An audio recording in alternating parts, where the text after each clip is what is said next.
We mamo. Akunjalo? Exactly.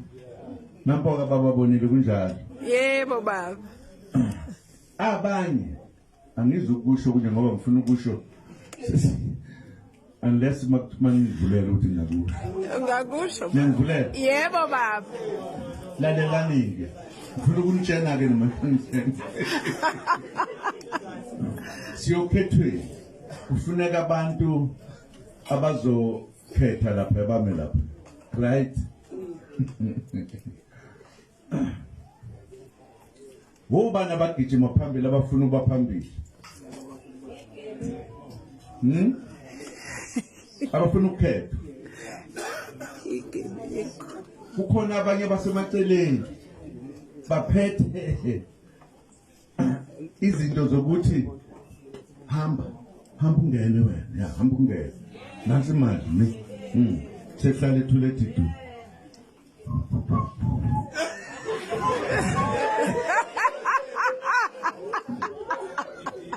Ngifuna ukunitshena-ke ngoba nine nenhlanhla komanje ngimtshene kuqala.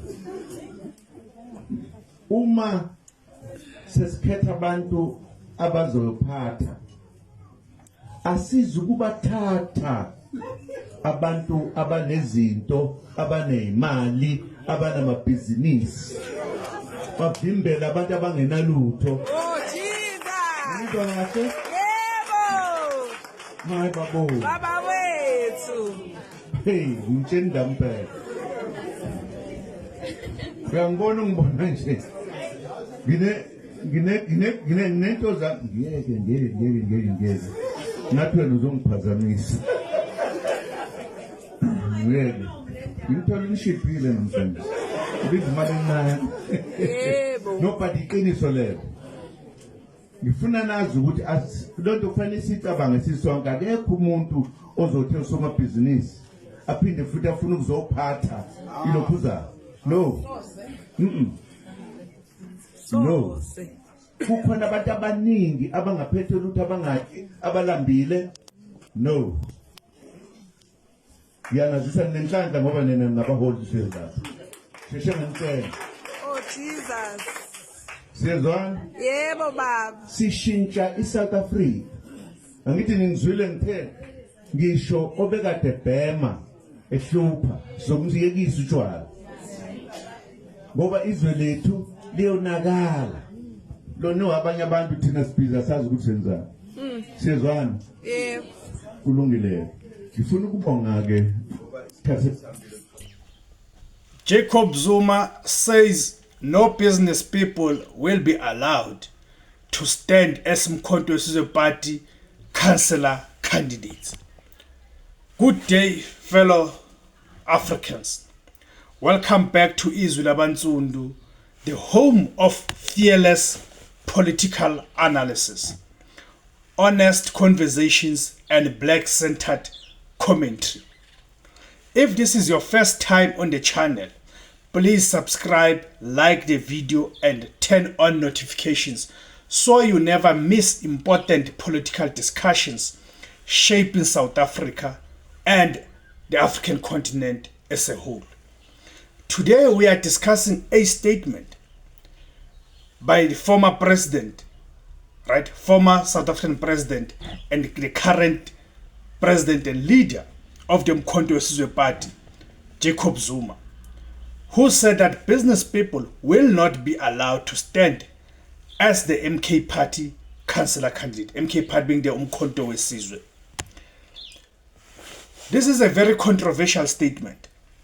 Some people are praising it, saying politics have been captured by money and tenderpreneurs. And of course, we have seen your Cyril Ramaphosa and other people who have followed subsequent to that, who are products of this money politics and are slaves of those money politics. Of course, others believe it is unfair and unconstitutional to exclude business people from political participation. But of course, we know that each and every party has a right to determine its own policies and its own direction. But the bigger question is this: why will President Jacob Zuma and the Umkhonto weSizwe Party take such a position? What informs such a position? Is it the experiences that they've encountered before? What problem are they trying to solve? And what does this reveal about the current state of local government politics in South Africa? Let us unpack this deeply.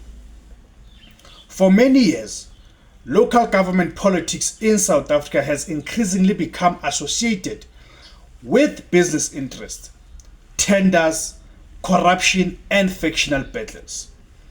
In many municipalities, right, becoming a councillor is no longer viewed as a public service. It is viewed as access to opportunities. This is why local government elections are often the most violent political contests in the country. People fight over councillor positions because municipalities control budgets worth millions and sometimes billions of rands.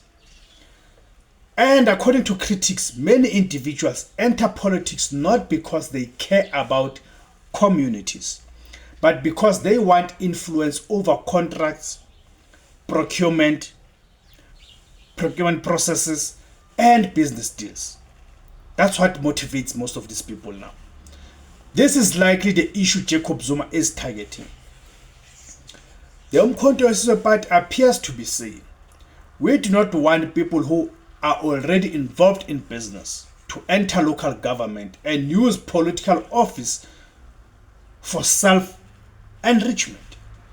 Now, whether the party will consistently apply this principle is another discussion, because South Africans have heard anti-corruption rhetoric before from many political parties. But in theory, the argument sounds appealing to ordinary citizens who are tired of corruption in municipalities. Let us be honest. Many municipalities across South Africa are collapsing. Roads are damaged. Water systems are falling. Electricity infrastructure is deteriorating. Illegal dumping is increasing. Sewage spills are becoming normal. Communities protest almost every week over service delivery failures. And yet, some councillors and politically connected individuals appear to become wealthy while communities become poorer. This creates anger among ordinary people. So, when Jacob Zuma says business people should not become councillors under the MK Party banner, many supporters interpret this as an attempt to prevent conflict of interest.